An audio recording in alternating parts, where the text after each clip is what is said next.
అదేవిధంగా మనం రామగిరి ఏరియాలో రామగిరి పోలీస్ వ్యవస్థను మనం చూస్తే రామగిరి పోలీస్ స్టేషన్ ఏరియాలో నసనకోట అనే గ్రామంలో ముత్యాలు అనే వైఎస్ఆర్ కాంగ్రెస్ పార్టీ కార్యకర్త పైన లీడర్ పైన ఇంటిపైన రాళ్లు పడుతున్నప్పుడు స్వయంగా నేనే రాళ్లు పడుతున్న క్రమంలోనే పోలీస్ వారికి నేను ఇన్ఫార్మ్ చేయడం జరిగింది.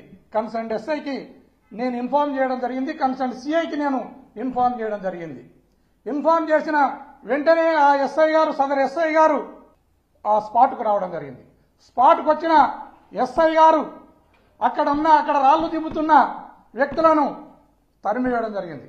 ఆ తర్వాత కేసు కట్టవలసి వస్తుంది అన్న భావనతో ఏదైతే దుండగులు రాళ్లు జిమ్మినారో ఆ రాళ్లను స్వయంగా ఎస్ఐ గారు తన జీపులో వేసుకుని పోవడం అనేది చాలా పోలీస్ వ్యవస్థకే సిగ్గుచేటుగా నేను భావిస్తున్నాను. అదే కాకుండా ఇదే రామగిరి ఎస్ఐ గారు ఈ రామగిరి మండలాధ్యక్షుని ఎన్నిక విషయంలో ఒక ముగ్గురు వ్యక్తులు అక్కడ ఎలక్షన్ ప్రక్రియలో భాగంగా వెళ్తే ఆ ఎన్నికను విఘాతం కలిగించే విధంగా అక్కడ ఉన్న దుండగులు వీరిపైన ఈ ముగ్గురు పైన దాడి చేస్తే దాడి చేసిన వాళ్ళది కంప్లైంట్ తీసుకుని కేసు కట్టవలసిన సబ్ ఇన్స్పెక్టర్ ఈ దాడి చేసిన వ్యక్తులను వదిలేసి ఏదైతే బాధితులున్నారో బాధితుల కారులో కత్తులను కటార్లను రాళ్లను వేసి ఆ కత్తులను కటార్లను రాళ్లను రికవరీ చూయించి వారిపైన బాధితులపైనే కేసు కట్టడం అనేది మరొక సిగ్గుచేటైన విషయం ఈ రామగిరి పోలీసుకని ఈ సందర్భంగా తెలియజేస్తున్నాను.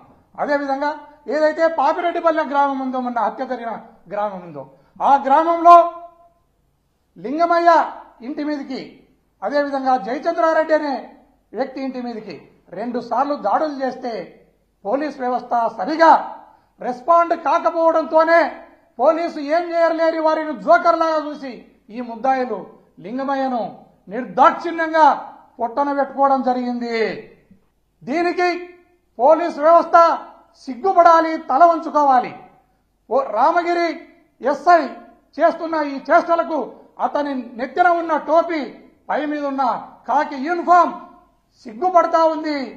అది నేను ఎందుకు వీని నెత్తి మీద ఉన్నాను టోపీగా, ఎందుకు వీని పై మీద యూనిఫామ్ గా ఉన్నానని ఆ యూనిఫామ్ ఆ టోపీ సిగ్గుపడతా ఉంది.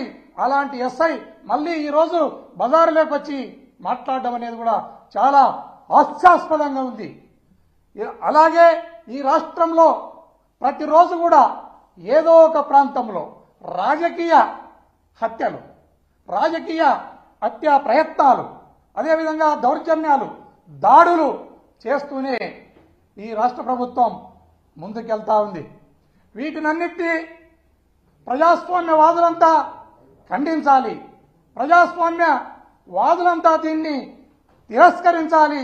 ఖచ్చితంగా ఈ ప్రభుత్వానికి బుద్ధి చెప్పాలని ఈ సందర్భంగా తెలియజేస్తున్నాను.